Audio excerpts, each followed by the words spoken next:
one. Good afternoon, everyone, and welcome to Fridays with Keenan's Cutting Edge. My name is Jenna Labor, and I am your host as we explore the dynamic world of Don Keenan's trial philosophy, The Cutting Edge. Today, we have Benji Boscolo with us, and if you are live with us, you have the opportunity to ask him questions. So I encourage you to do so, because today is going to be a lot more dialogue between Benji and I as we discuss the rules and the case selection college course with all of you. So if you have questions, but make sure no secret sauce, then please put them in the comment section below and we will do our very best to answer them for you. Of course, make sure to hit that subscribe button and the like, thumbs up, and everything else to make sure you don't miss an episode. Benji, what do you have to share with us today about the course that you teach and are the dean of the college for? Well, co-dean. Jim Lyons is my co-dean, and without Jim, there's no rules college because he does all the work. I'm just the pretty face, or not. So Jim and I feel like, and probably every dean feels this way, rules is really the single most important course in the college for so many reasons. And I can share them with you as we chat. You know, Jenna, you know that I hate to just talk, and I'm much better kind of goofing around and answering questions. But I want to share a little bit about my EDGE journey and what Papa Don has done for me in the, I guess it's 12 years now that I've known him, which shocks me, but I think that's what it is. And I was truly blessed to be one of the first people who was an instructor in the college when it started way back when, as a great idea with great people and great leadership. When I met Don, I wasn't really handling PI cases. I had done it for a long part of my career, for maybe about 10 years. And I just grew to really hate handling personal injury cases because I didn't see any value to society in getting people money for their injuries, right? So maybe I was completely tort reformed, probably. But I certainly had lost my way, and I was really spending all my time handling workers' compensation cases, which, having visited your very green webpage, not just because you're in Seattle where environmental consciousness is important, but your webpage is literally like lime green, which is interesting. And I'll have a few more comments about your webpage as we go along. But I love doing comp because people who were in crisis came to me, didn't know how they were going to pay their bills, didn't know how they were going to keep their families in their homes, didn't know how they were going to feed their kids. And I helped them solve that problem.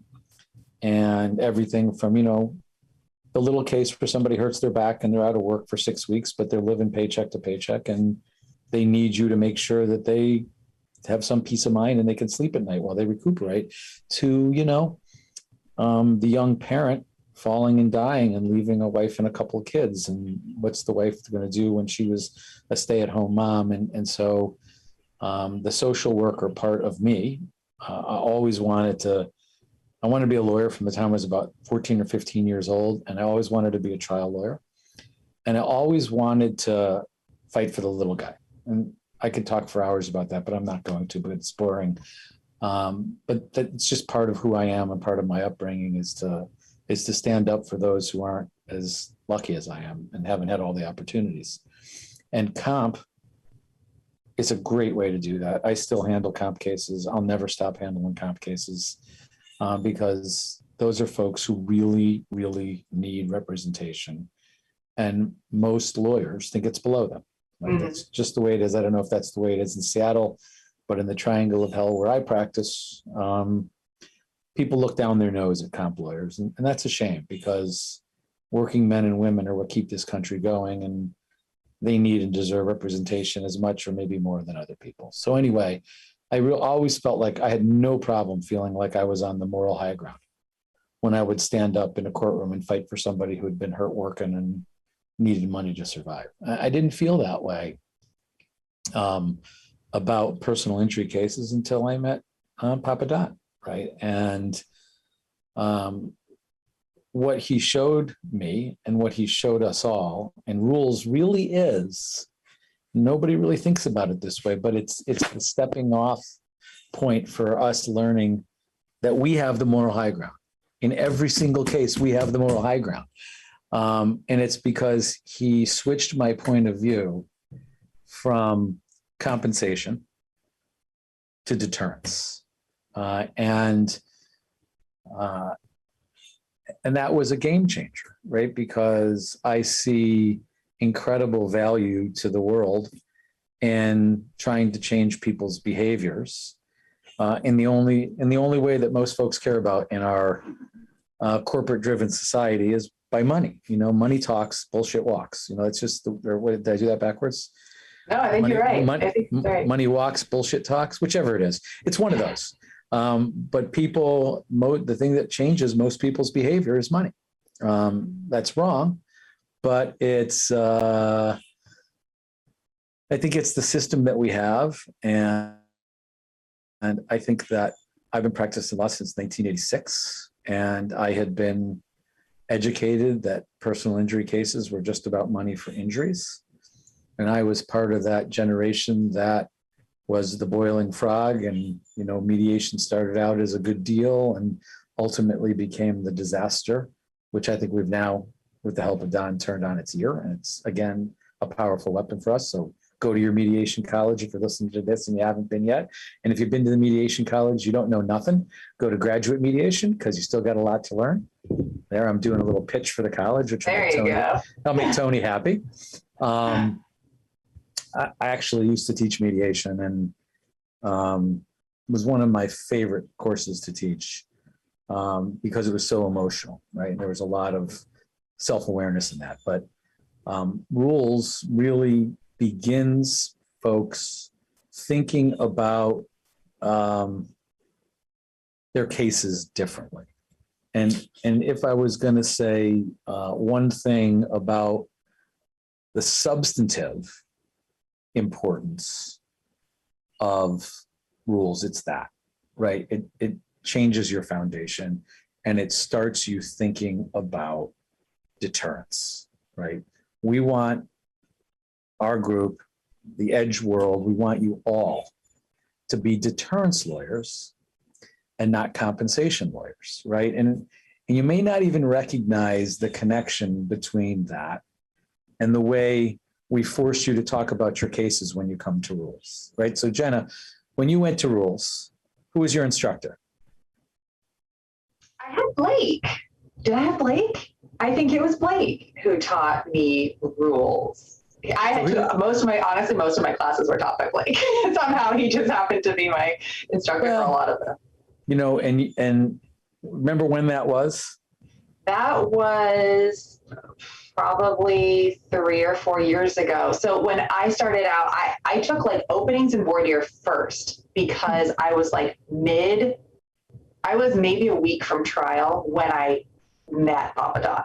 So he was trying to do like crash course in how do you do all this stuff. And there happened to be an openings and voir dire colleges back to back in Las Vegas. And so I think it was Las Vegas. Was that your foot case?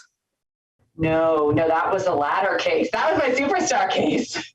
Well, I know about the foot case. We'll have to hear about the ladder case some other day. Okay. Yeah. Well, so when you first took rules, mm-hmm. How did you do on describing your case the first time you were asked to describe it in the group? I started with my client, what most people normally do. What happened to my client, the event. And I remember having to really learn that is not the way we do it. And that's That also is absurd. not a deterrence lawyer. That's a compensation lawyer. Any person who starts their case, and listen, I'm years old and I've been practicing law for 37 years. So I fall back into old habits. And because of my social worker nature, right, I love my clients. Mm-hmm. I find something lovable about every person I represent. The people I practice law with think I'm insane. Yeah, I do. I think you're insane. Well, I am insane. The most difficult client in the world. There's something beautiful about them. And, you know, Jen, if you have a difficult client, it's because life hasn't been fair to them. True. And, that is and true. Their perception of you is you're just another rich person who's going to treat them poorly the way everybody else in the world does. And if you don't recognize the point of view of your client towards you right from the outset, it makes it a lot harder to get your client to help you take the moral ground, high ground, because without your client, it's hard to do. You can't do it by yourself. But I fall into that trap all the time. And the other thing, you know, that happened back in the early days of the college, because there were so few instructors, we were all over the country, right? I would teach in LA, which coming from the East Coast, I'd be there for 48 hours and I'd be traveling for about 24 hours and in and out. And you'd see the same folks all around. And, you know, some of the older folks who've been instructing for a long time, you know, we have that, you know, we used to have to walk 7 miles to school in the snow with no shoes about the college, right? But as the college matured a little bit and we had instructors across the country, we actually tried to keep folks on the East Coast teaching and, you know, within 1 or 2 time zones and folks on the West Coast. So you'll see that. You know, some of the folks here see me teach a lot. Some of the folks on the West Coast will see folks like Skyver and Feller and Blake teaching a lot because they're out there. And, you know, those guys are my brothers and I miss them. But just the simple act of teaching lawyers to think about what the defendant did is so hard for personal injury lawyers to gather because nobody thinks about the cases that way, or nobody will allow you to talk about the cases that way, except the juries. The first things the juries want to do is, I don't want that shit happening to me, right? But the system encourages us to talk about our client. And, you know, we all know that Bubba doesn't give a shit about our client. Just doesn't care about our client. Our client is the problem. Our client is the reason that we're there. If we make it about our client, we're going to get a defense verdict or a small verdict, and we're not going to be a superstar like Jenna. And we all want to be superstars like Jenna. The other thing I want to remind everybody is whether, you know, we've all read the intro to the Revolution book. It's a prerequisite to becoming part of the cult, the clan, the gang, the family. We've all been to an intro course of some sort or another. I was lucky. I went to a big room where the first day Papa Don had nothing to do with it. And it was interesting because Ball used to teach a lot of science. I know I'm not supposed to say his name, but at the beginning, Ball would teach the science on day 1. And then Elvis would enter on day 2 in his Harley, his leather Harley vest. And you'd go, that's Don Keenan.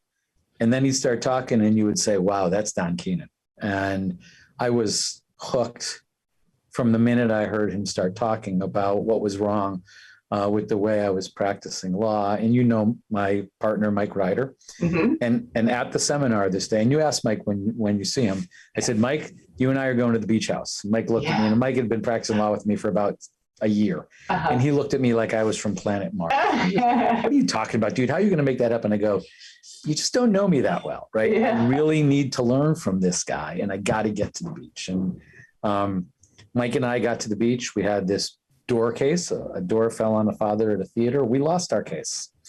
Our first consult case in the premises group with Don. And, you know, I could go on and on about all the lessons that Papa Don shared with us when we lost and how much better a person, as good a person as we all think Papa Don is, when things don't go well, he's even better. But when you used to go to those big room seminars, one of the very first words that you hear is rules, right? The first stool we learn, rules, codes, spreading the tentacles of danger, right? So rules are so foundational that I think sometimes the longer you stay in college, the more you forget about how foundational having a really strong rule is in your case. And, you know, from I don't know what the word is, right? So if the substance is changing the way we think, and the rule is the way that we can actually deter people from doing this again, that's not enough to keep everybody engaged. And I have said many times, right? So I teach a couple of graduate courses, and people scratch their head and say, what are you and Lions doing teaching rules? Mm-hmm. And I'm really quite dogmatic about this. Mm-hmm. I think you have to have your best and most committed folks teaching rules, because that is the gateway to a whole new way of thinking. And if your rules instructor is not inspirational, you won't come back for the next course. But if your rules instructor is inspirational, believe me, I'm not inspirational, but I'm pretty good at picking out people who can encourage others to go along with us and learn what there is to learn. But if you're not an inspirational person, that doesn't mean you can't instruct, but you may need to wait until an upper level course, because what we want to do is once somebody comes to rules, we want them coming back. And if you don't have a good rules experience, you're probably not going to come back. And so when I say foundational, it's not just in the way we think. Who read the blog this morning? Because what we think doesn't really matter. Jenna, shame on you. I know. It's still unread in my inbox, because I always read it on Friday. But I'm going, cool, I'll be able to use the blog today. Yeah. So it's not so much what we get people to think. It's what we get people to, what am I going to say? Do. Feel. Oh, gosh. Sorry. Come on, man. What wins cases? Emotion. Emotion, yes. And so if we don't create an emotional connection, not a personal emotional connection. I mean, Jenna, you and I are emotionally connected. We have been since the day we met. It's just one of those weird kismet things. But the emotional connection between people helps.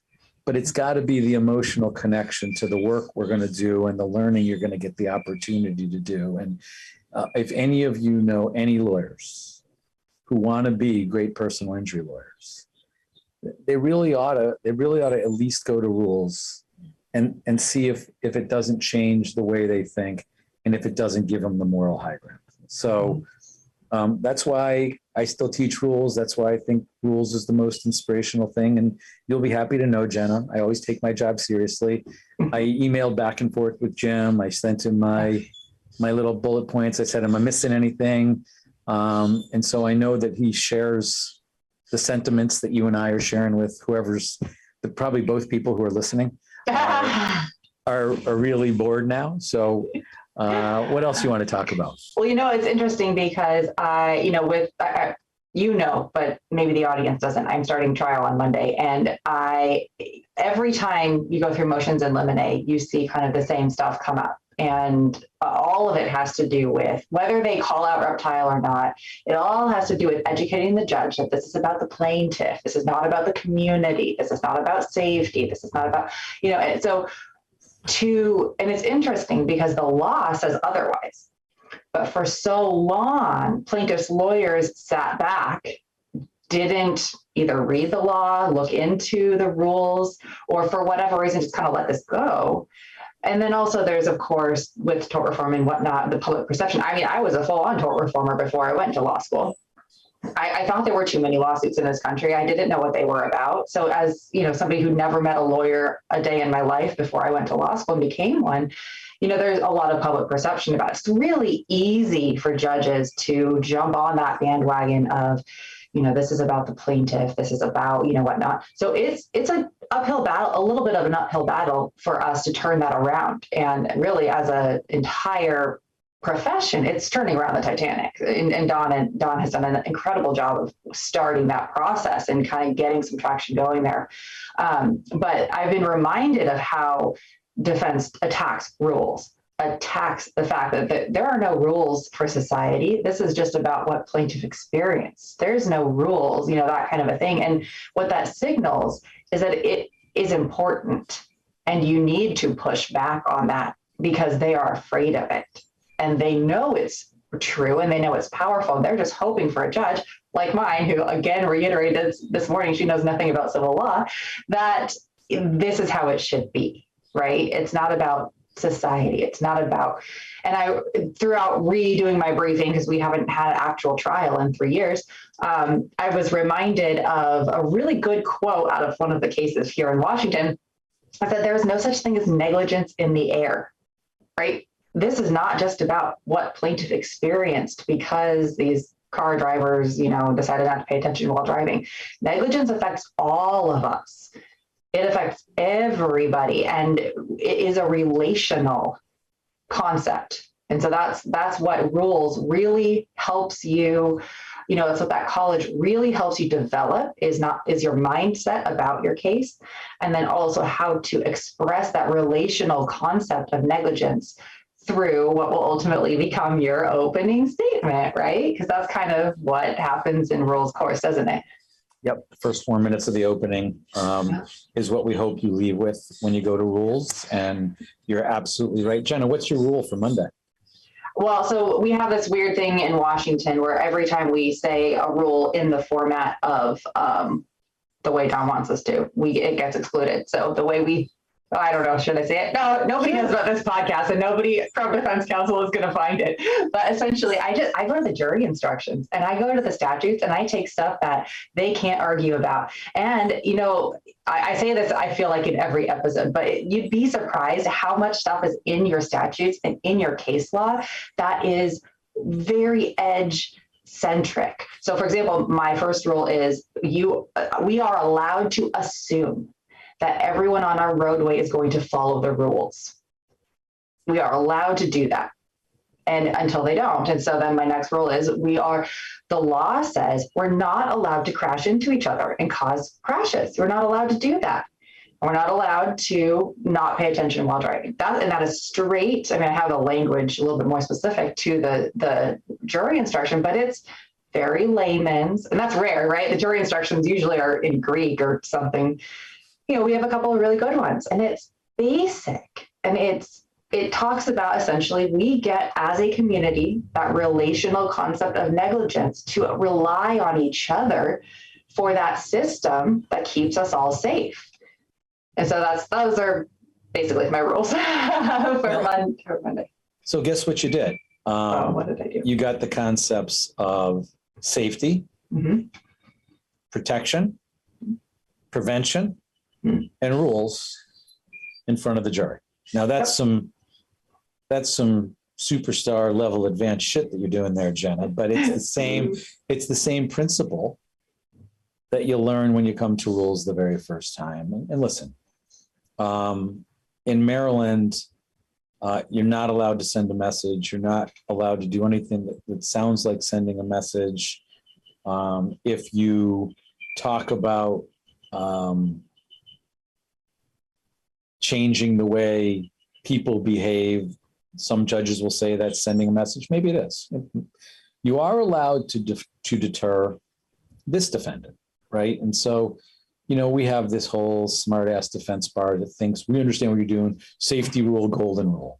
Yeah. And although we want to use the golden rule, it's not the safety rules that do it at all.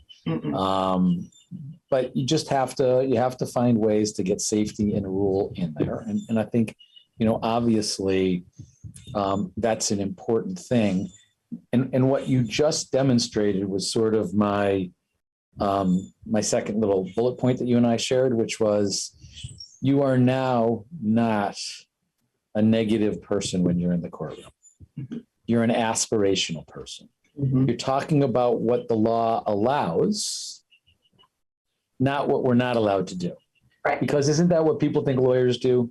They want to tell us what we can't do. You can't do that, and you fail to do this, and fail and fail and fail. Well, that's not the way we think in the edge world, right? We think aspirationally. We say, here's the level of conduct that the law requires of us.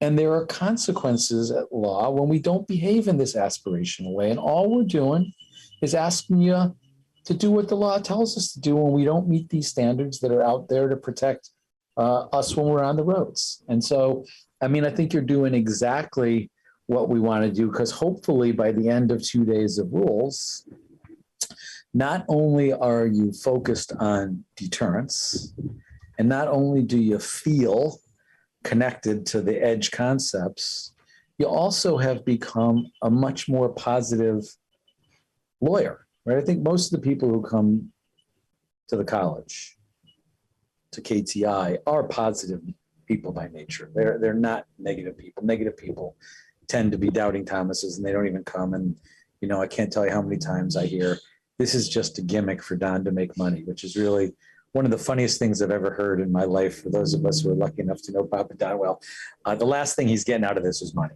and the last thing he needs out of this is money.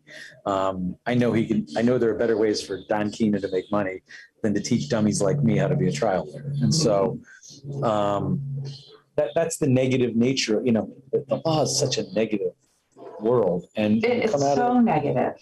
But we're aspirational, and if you remember, Jenna, on Monday, you're there giving the community that you live in an opportunity to make their community a more positive, better place. You're not looking for punishment. You're looking for them just telling everybody, hey, our laws are pretty good here. Let's just follow them and it'll be better for all of us. That's all. Yeah. We're not angry at anyone. Just do what you're supposed to do. So, you know, that's the aspirational part of rules. And I don't think I would have ever known that had I not started this journey. And I happen to believe that I get way more out of teaching than out of doing, right? And if I can teach someone how to do it, that I've just like tripled the power of the college. And I know, what do you teach, Jen? I teach trial and direct exam, which I have not yet taken, but Mike's already cribbed me on, so I'm sure. That's not fair. I'll go to the college, but I get a little built-in advantage because we have a bunch of instructors in our firm, and so we're cheating a little bit. Mm-hmm. I guess the third thing that folks will learn in rules is this concept of code. Now, don't get me wrong. This ain't a code college. Mm-hmm. And after 12 years of doing this, I realized that to me, codes are in the edge world as evidence was to law school. I think the only intellectually hard to grasp course in law school was evidence. Yeah. All those levels of hearsay, and it was kind of spatial. And I love evidence. It's still my favorite thing. Well, Goji just like gets off. The other day she was like, "Did you get an A in evidence?" And I was like, "Yeah." Sure, I also took advanced evidence. To me, that kind of like specific stuff makes sense. It's the emotional. See, I have a hard time with the emotional stuff. But so let's face it. Pacific Northwest, Seattle, some spacey stuff. We all know why you like evidence.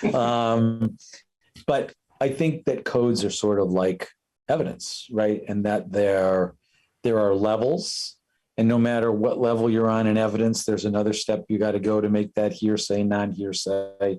And, with codes, you get introduced to them in rules in a really simple way. And that's the lawyer code, right? We start trying to get folks to get off code. And when people hear when lawyers hear what the average person thinks of them, they're surprised. Well, yeah, and some of them even doubt it. And I go, go ask your friends to tell you honestly. And it was funny when I hear that, because most of my friends, we all know I'm married to a lawyer, but most of our friends are not lawyers.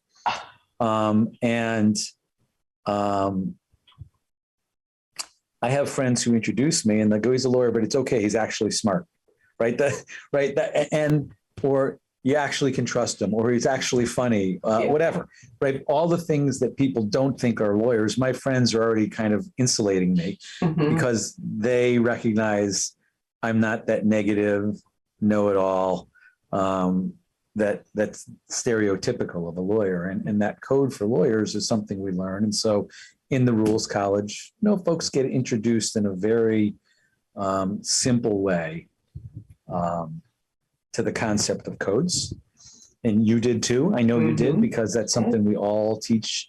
And we try to get people to recognize that the code for us is lying, greedy, arrogant, bully, right? And if the only thing people take out of the college is, if I'm going to be successful in front of regular people, I can be none of those things, right? And many places teach, the importance of being off code without explaining the why, right? So why do you have to be respectful? Why do you have to be honest? Why do you have to care more about your client than the fee? Well, that's because you want to be off code, because otherwise the folks you're trying to convince won't believe anything you say. But when you show the jury that you really do care about your client and you're just tell them what you're going to do, show them and say, see, I told you what I was going to do, and that's all I did. I mean, there's nothing special here. Do the right thing. It's a lot easier when you do it that simply. So, and then I guess the two other really simple foundational things that we hope everybody leaves with is that an edge case is a truthful case. Yes. No packaging, no smart, fancy stuff, which is good for me because I'm neither of those things. So if I can just tell it the way it is, I'm better off. I sort of have always been this way. My mom, bless her soul, still around, 89 years old, doing great, driving around her car. She'll disappear to our family cottage in a few months. She'll go, see you in a few months, Benj. But she used to say when I was a teenager, and I always, for whatever reason, I think the way my mom and dad raised me, I valued just telling the truth, and whether it hurts your feelings or not. And I had to learn how to tell the truth without making enemies all the time. My mother used to say to me when I was about 15, it's okay to call a spade a spade. You don't have to call it an effing shovel. And she would actually say the F word, which was rare for my mother when she was mad at me. And she'd go, a little less truth might help you sometimes in life. A little bit of tact, Benji, a little bit of tact. Correct. See, do you know my mother? Because tact was a word. She goes, you have no tact at all. Tact was a word that I heard a lot when I was a kid. And so I probably still don't have any tact. I'm certainly not politically correct. So, but you learn the value of trying a truthful case in rules. And I don't think I've been to a lot of legal seminars in my career, a lot before I met Papa Don. I don't think anybody ever stood up and said, just tell the truth. And Don tells you all that all the time. We're just trying truthful cases. We're just telling it the way it is. And if we lose the case, it's not because we didn't tell the truth, it's because we took a bad case. Yeah. He always says that to me, he goes, when you lose the case, when you took it, dummy. Yeah. And that makes me, that brings me to asking you what I wanted to kind of talk about. I'm sure it's on the list. I don't have it in front of me, but how important is case selection? Because rules and case selection go hand in hand, and they're both technically the first course you're supposed to take, although, that didn't happen for me because of circumstance. And why is it so important that we take the correct cases and just kind of let the others go to other lawyers? Well, so Jenna, what are the case selection criteria? Oh no. All right, you want me to tell you? Yeah, can you? Ready. Sorry, everybody. That's okay. You have trial on Monday, and believe it, as you know, I have nothing in my brain. Buddy, I'm trying to, I'm doing this. I'm trying to inject a little energy in you for your trial, because you're going to crush them on Monday, and we're going to hear all about your verdict. But ready? Or you won't. Go ahead. Whatever. You know what? Okay. I'm going to get to this in a minute. Trying the case is all that matters. Yeah. Every time you try a case, win, lose, draw, win big, win small, every time you try a case, you'll make the world a better place. You stand up for someone who's probably never been stood up for the way you're going to stand up on Monday. And you want to know what's in it for you? You make yourself frightening to the insurance industry, because you know what they want? They want control. And a lawyer who goes to court is uncontrollable. And that scares the crap out of them. So no matter what happens on Monday, you've already won just by going to court and trying the case, man. Guess what I'm going to do on Monday? I'm going to try a case on Monday too. Nice. So case selection criteria. Number 1, random victims. Yeah. Number 2, why should Bubba care? Mm-hmm. Number 3, what's the system that failed that ultimately led to the event that injured our client, right? And so if you don't have those, it's tough, right? It's tough to make Bubba give a shit. And the example I always use for this, and when I teach rules, is I go, if Jenna and I are buddies, and last week I go to Jenna, Jenna, I'm a little short. Will you loan me $100? And she goes, yeah, pay me back next week. I go, okay. And then next week comes and I give her 50.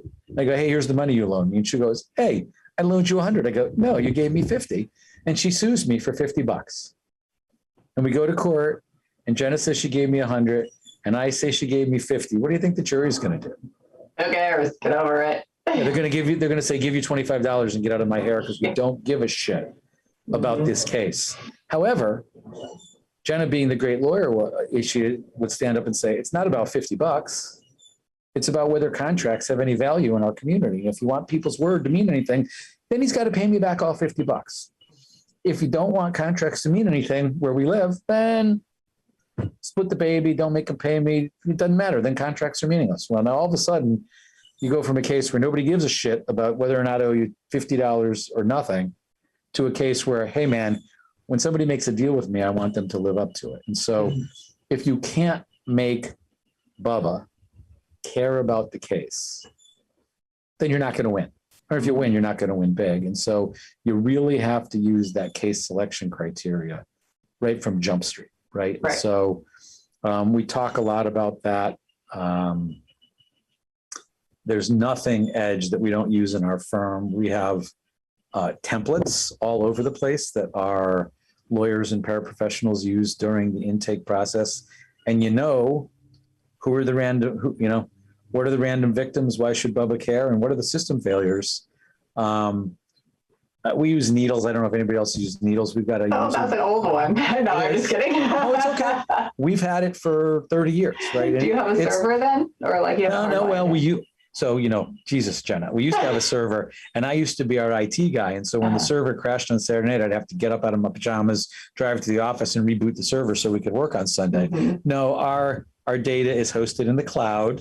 Thank you. Hey, Needles got fancy. Needles has its whole thing, but this isn't about Needles. But one cool thing is you have user-defined tabs, and we've created a tab that's for game planning. And the first 3 questions on our game plan tab are the case selection criteria. Mm-hmm. And so not only is it important to me and Mike and the other folks who teach, Ash and Shaq and Sherry, it's important to every person in our firm. And we got like 100 people who work with us, but they all could tell you the case selection criteria, because it's the first 3 things we teach them on the game plan tab.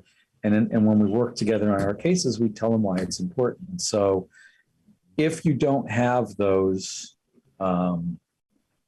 case selection criteria in mind, not only at the outset, but throughout the case, you're shortchanging yourself in terms of creating a big Edge-like verdict.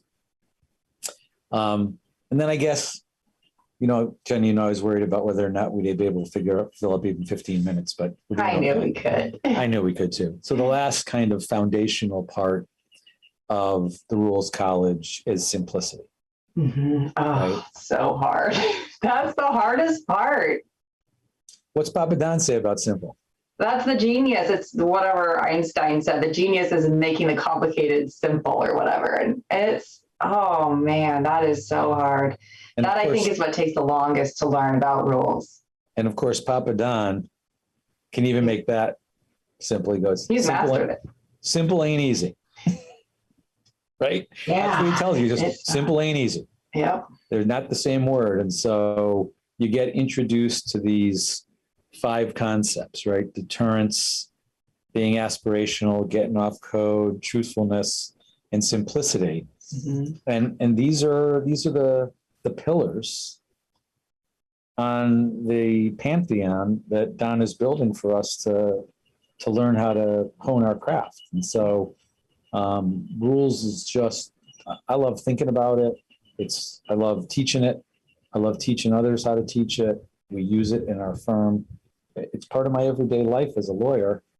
And people say it doesn't work in comp cases. And to that, I say bullshit because, Mm-hmm. you know, one of the few good things about the practice of law in Maryland is that we get jury trials in our comp cases. Really? Oh yeah, dude. And if you don't think that the safety net, so what I say in every comp case is what brings us here is a safety net that protects people while they work.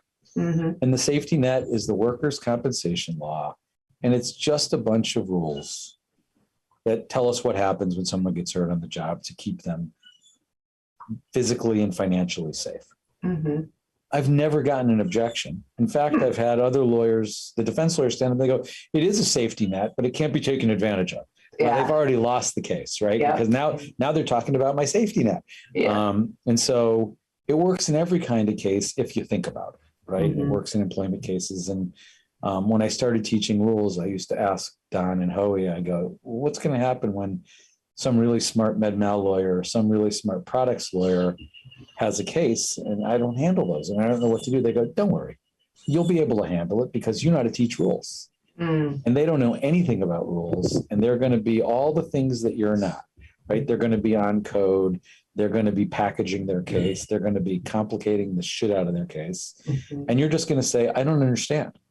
So just let the Bubba that's in all of us take over when somebody starts talking about a complicated case and act the way a jury would act and just try to simplify it.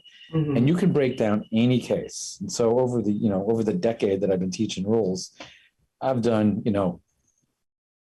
prison cases where prisoners are abused, med mal cases, and bizarro employment cases. And I've been able to help lots of different lawyers by just using these foundational elements. And I think if we keep remembering those 5 pillars that you get introduced to in rules, people might go back and take it again because maybe we forgot. Maybe we forgot some of those fundamentals. Did you play a sport, Jenna?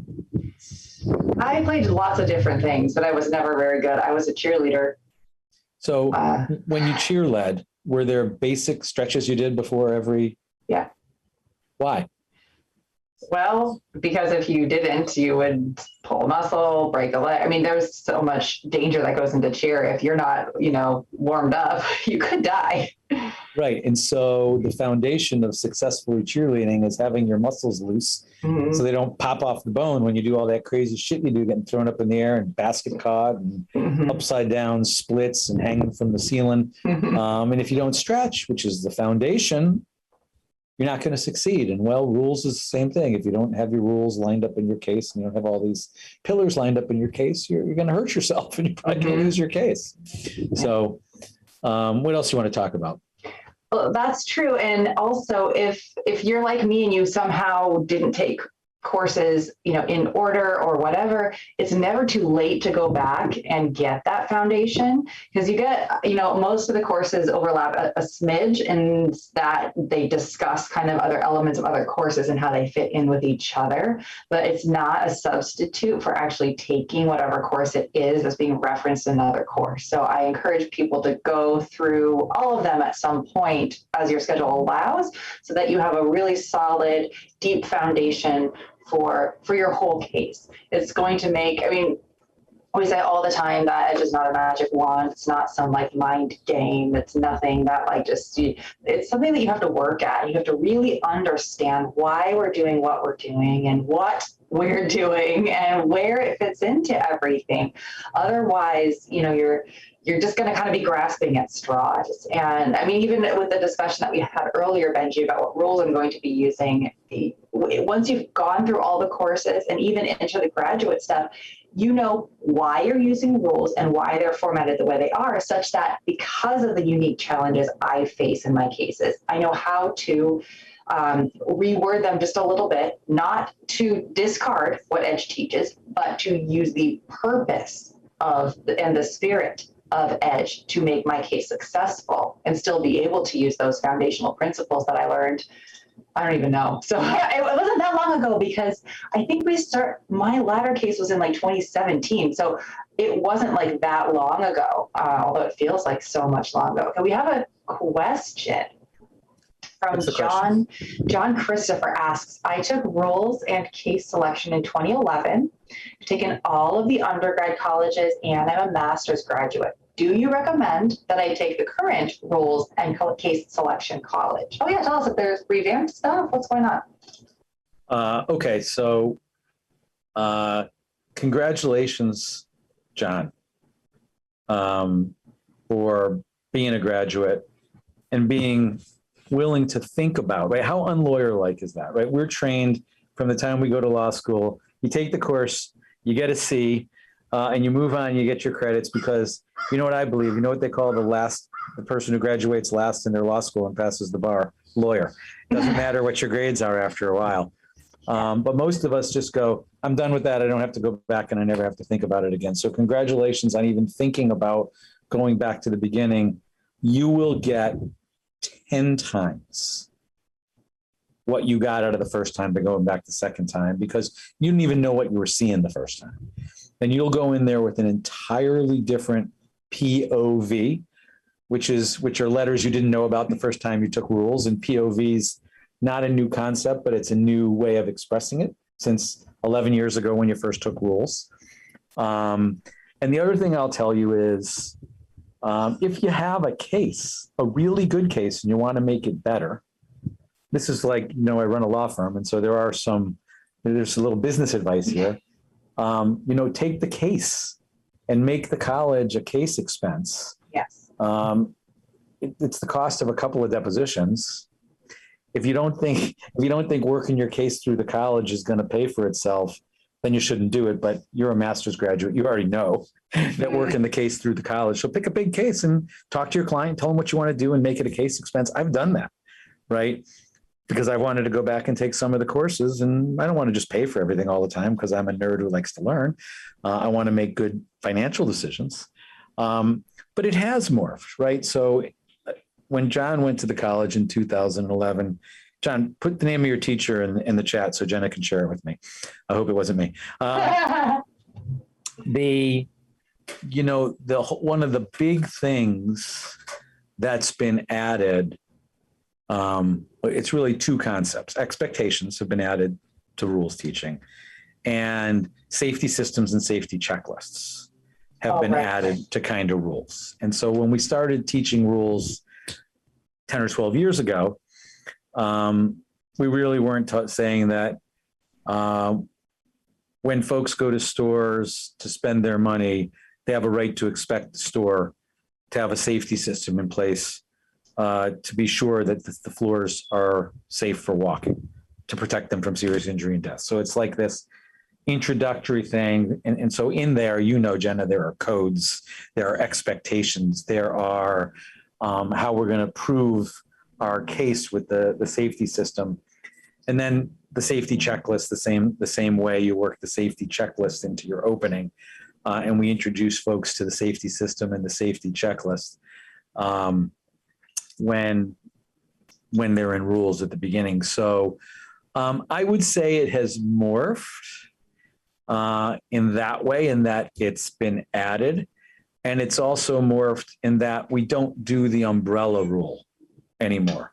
You probably don't even know what the umbrella rule is, Jenna, because it's probably gone by the time you got there. No, I think we did learn it. And I would say that as soon as you said umbrella rule, it made me think of what we do now with motive, which is not the same thing, but it's an idea. It's kind of along those lines. So there was this big general, drivers have to follow the rules on the road to keep us all safe. Some big generic statement that nobody could, which was just wasted words because it didn't get us any closer to the target.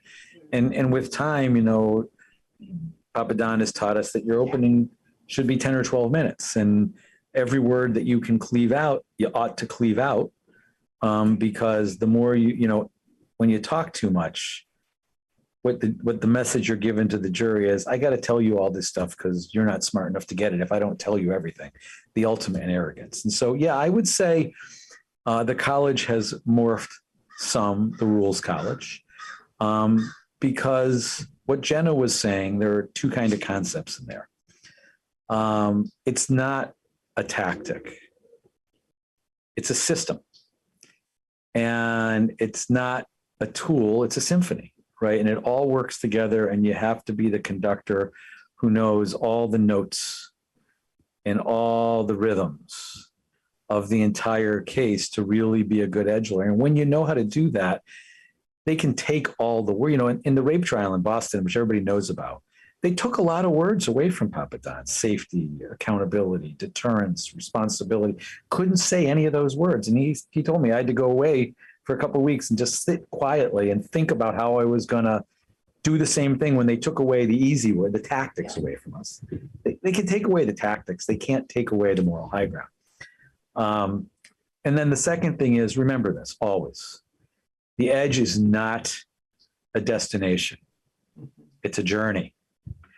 And just like the easy rider, we're going to keep on moving and they're never going to catch up with us because they think they know what we're doing, but they got no idea. Mm-hmm. And so we got to continue to thrust and parry. And so, John, I encourage you to pick a case and go back and start again.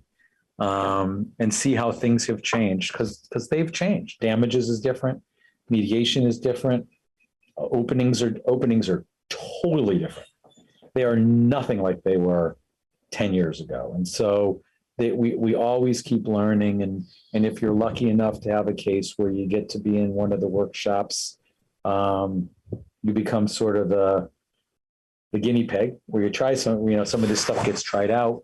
And where a lot of the secret sauce gets shared.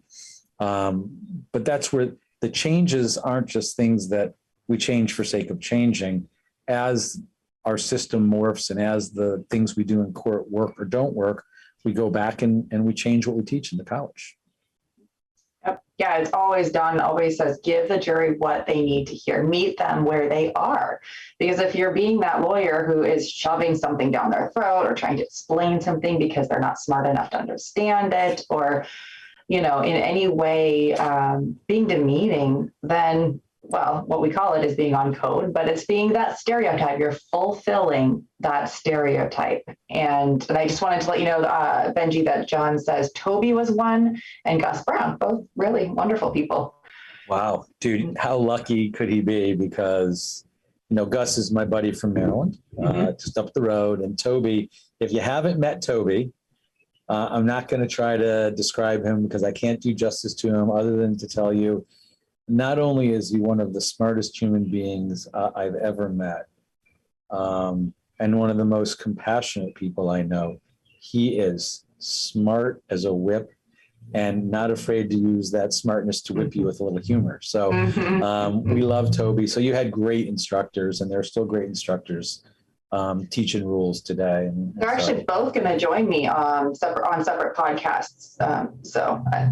You're bringing all the old farts out of mothballs. I am trying to get them back in the game. Toby taught me openings, actually. Way back, the old openings. So, Toby taught me voir dire and then mentored me when I became a voir dire instructor. Okay. And so I've been really blessed to work closely with him, and I miss him. And that's one of the horrible things of what these last strange 2 years have done, is they've taken away the time we get to spend together, and looking forward to when we get to be together next.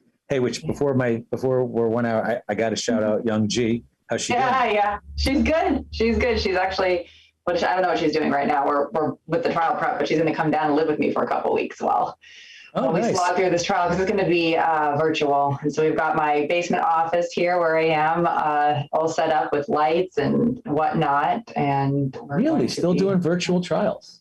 They don't want to go back, at least in King County. They're really liking it. So I'm like, whatever. I'm wearing sweatpants right now. I love it. Right? That's awesome. Jacket, sweatpants. I'm good with it.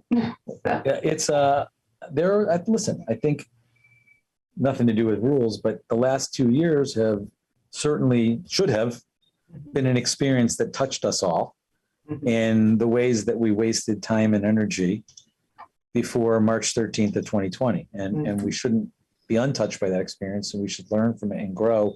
And the things that have made us better, people and lawyers, we got to keep doing that. And we shouldn't lose what we've gained out of this hardship. So yeah, we had so many counties that you had to walk documents in to file them before, finally drag their feet into the 21st century and get electronic filing. I mean, a lot of stuff that, I know there was a lot of sadness and fear and stuff, but a lot of really good things. And I mean, along the lines of being aspirational, I mean, there's a lot of opportunity as well that kind of came out of this. So, all right, Benji, I will let the young G know that you said hello. And is she co-trying this case with you?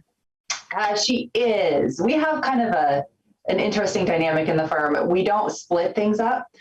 It's just whoever's interested in whatever case or whichever client, we just kind of cases fall to one or the other who ends up being lead, and then the other person is the supporting person. So this happens to be my lead case, and she's I say supporting person just because I'm doing most of it, but you know how important that person is, right? And making sure you're sane and eating and not forgetting how to use the technology and whatnot. So incredible support. Give her a big hug for me when you see it. I will. All right. Thank you so much for being here, Benji. I appreciate it. And good luck with your trial on Monday. And everybody else, thank you for joining us here live this week. As always, we'll put Benji's contact information in the description below. So if you have questions about the college or anything Edge, please feel free to reach out to him. He's a wonderful resource. And also don't forget to subscribe. And if you like the episode, like it. And we will see you all next week when we have Brian and BB Sanford on to talk about their $70 million verdict.